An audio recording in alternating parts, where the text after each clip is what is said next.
membahas sejarah, kalau mungkin jauh pembahasannya dibandingkan ilmu sejarah sendiri. Dan bisa jadi ya yang saya sebutkan kemarin kan ada 7 ya. Lalu saya mencoba untuk mensimplifikasi atau menyederhanakan bahwa untuk filsafat sejarah spekulatif itu yang kita pelajari itu pertama adalah gerak sejarah. Yang kedua, ujung dari kehidupan manusia itu seperti apa. Yang ketiga, itu adalah motif. Yang terakhir itu adalah azas atau hukum. Jadi keempat ini kita bandingkan dengan ilmu sejarah itu sangat jauh berbeda kajian. Tidak ada hubungannya dengan konteks masalah manusia masalah, tapi lebih luas membandingkan pembahasan ilmu sejarah itu sendiri.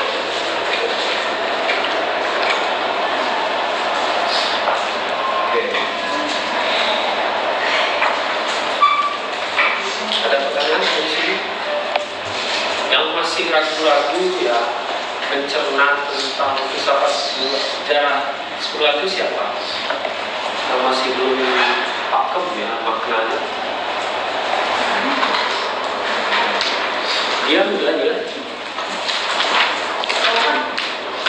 filsafat sejarah spekulatif. Jelas ya. Vena jelas. Alivia Asnur filsafat sejarah spekulatif sudah.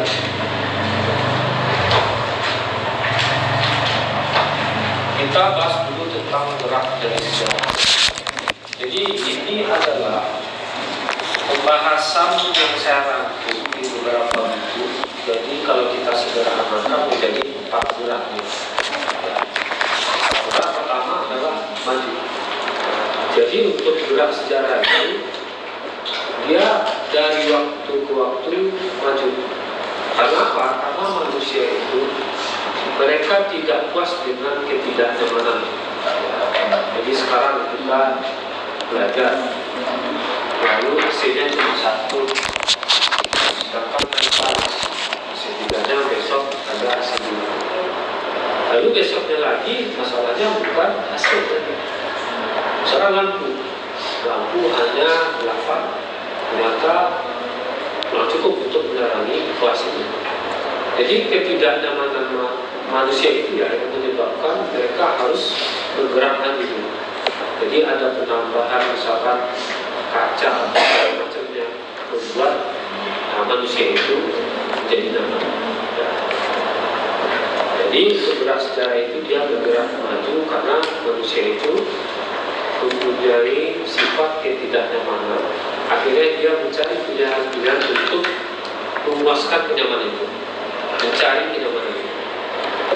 Nah, karena manusia ini tidak berpuas diri, maka tidak ada titik pemberhentian di bagian itu.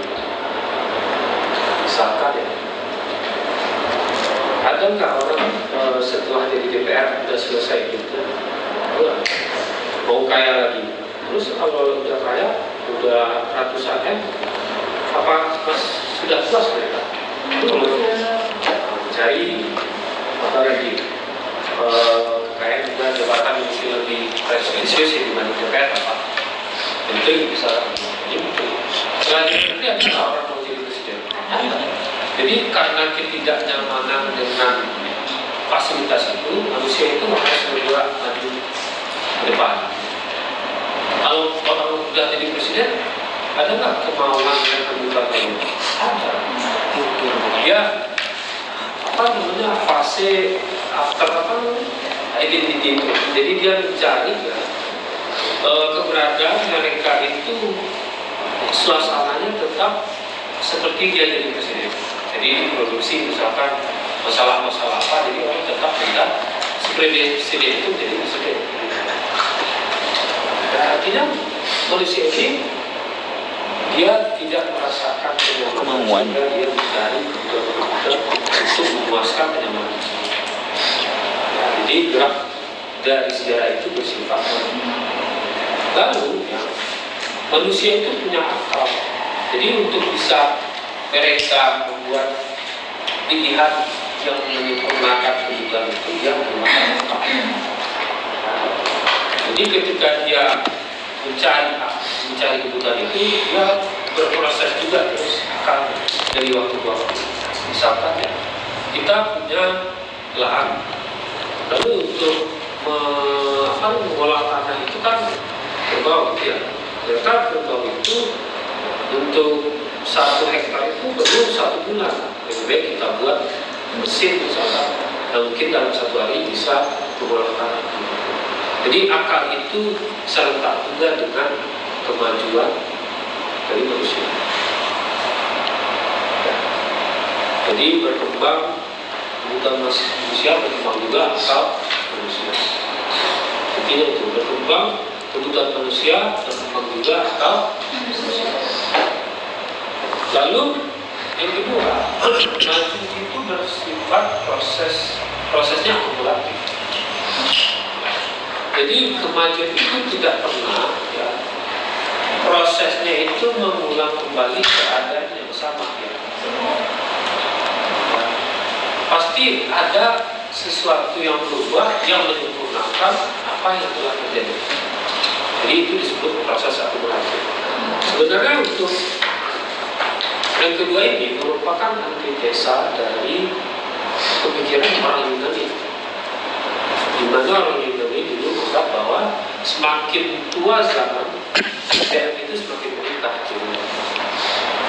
Itu kata orang Yunani.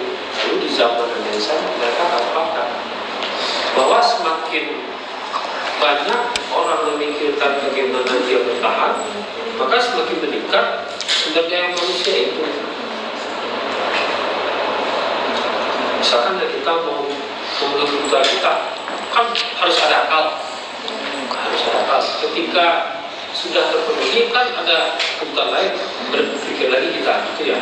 Sehingga ya proses akumulatif itu yang menyebabkan kemajuan. Awal dicerna aja dulu ya. Kan jadi. Ya kan. Lalu yang terakhir itu adalah kemapanan. Jadi manusia itu tidak ada daripada merasa sudah saja dengan keadaan, tapi harus ada sesuatu yang selalu membawa mereka itu dalam situasi kemapanan.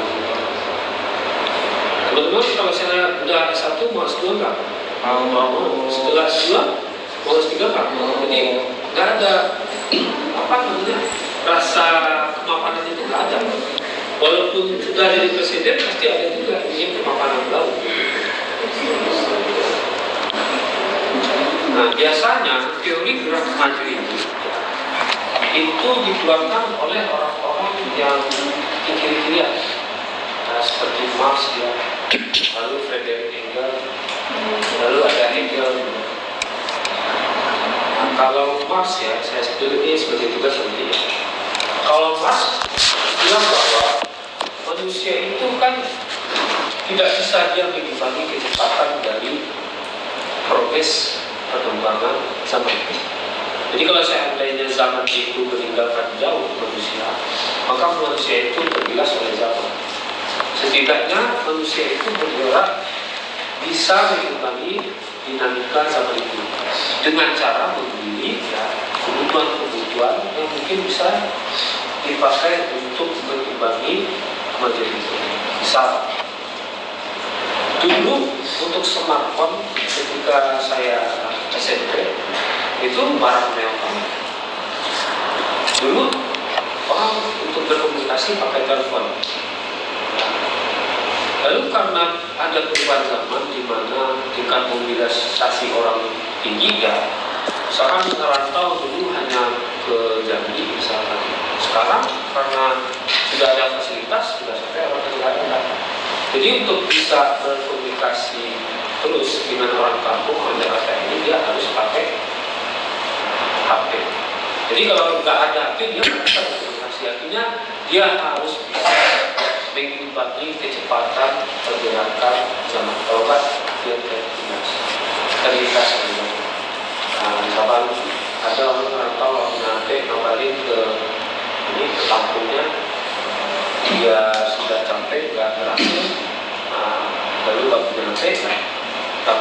musik, nah dia akan susah ya. Jadi dia harus punya HP agar bisa komunikasi sama orang kampung, bisa mencari solusi bagaimana itu dirangkap. Artinya manusia ini harus cepat pergerakannya ya, dengan perubahan itu. Kalau nggak komunikasi dengan zaman.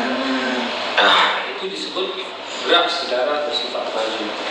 Jadi nggak ada waktu-waktu itu yang sama dengan waktu yang kemarin, ataupun waktu-waktu itu yang mungkin berulang kali nggak ada. Setiap waktu yang kita jalani itu berbeda semua dan menuju rumah paman.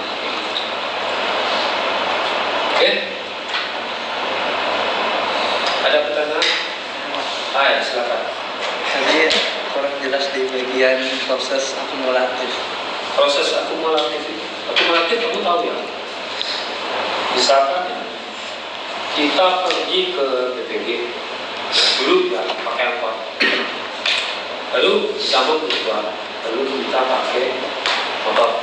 Jadi akhirnya cuma motor. Ternyata ada harga mobil terjangkau. Ya, terus kebutuhan kita untuk beli mobil itu sudah target misalkan kita beli mobil. Artinya dari waktu ke waktu itu ada pertambahan yang mungkin tidak berkurang, bertambah terus. Jadi itu disebut dengan proses akumulasi. Jadi ada penambahan dari perkembangan tersebut.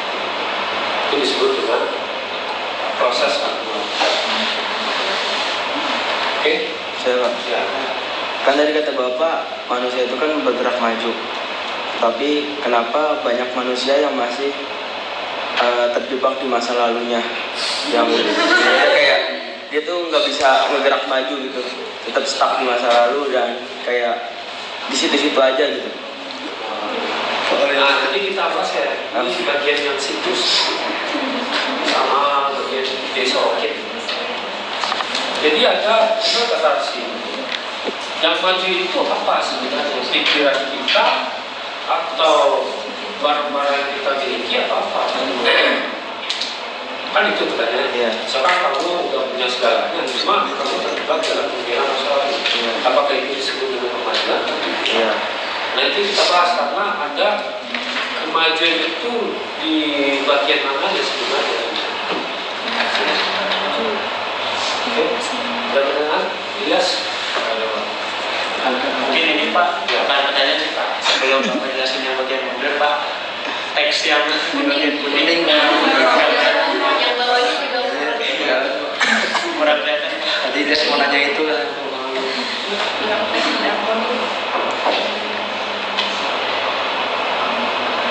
Juga? Nah, yang Iya, yang kedua Pak. Jangan.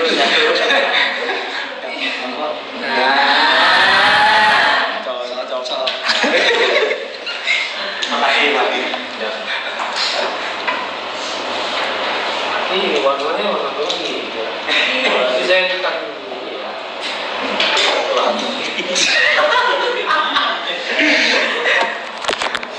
Ada komplang di sini. Tidak ada Pak, sejarah. Nggak ada.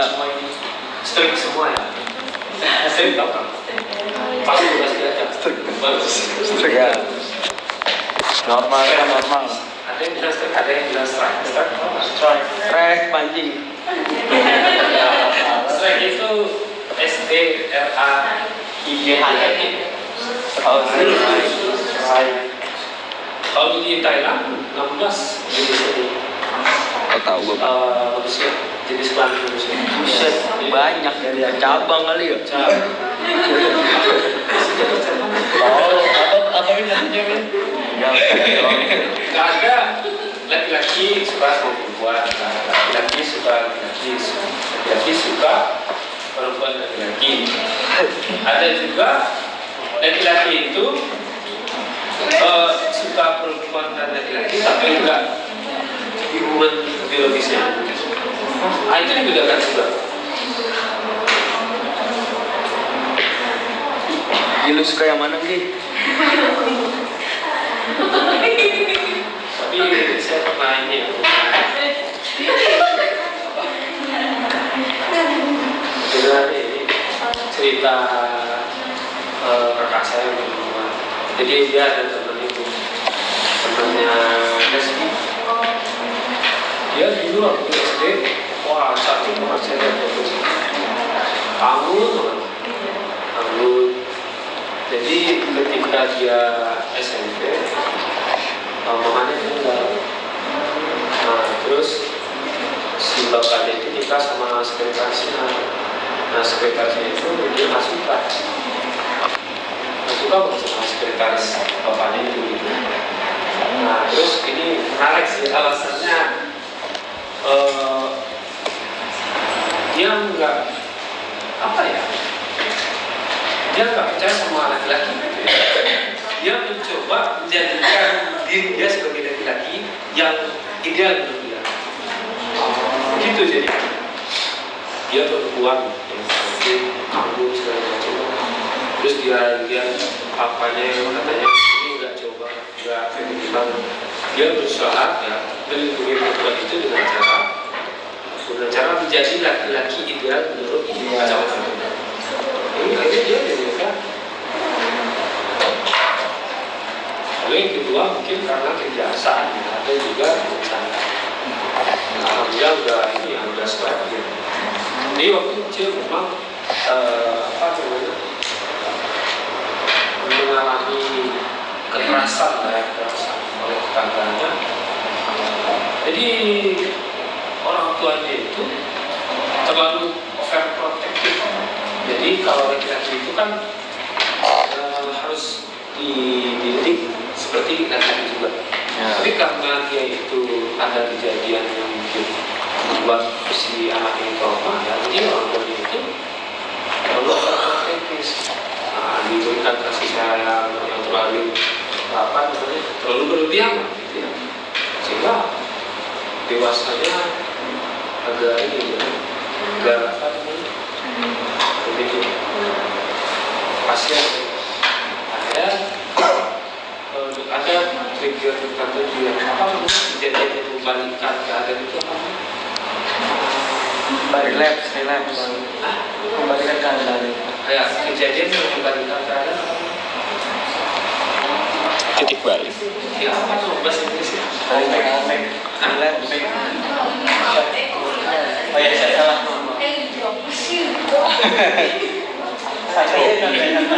Drawback ya? Kembalikan keadaan. Ya, jadi waktu itu Itulah. dia itu mengalami kejadian di mana dia nggak diterima dimanapun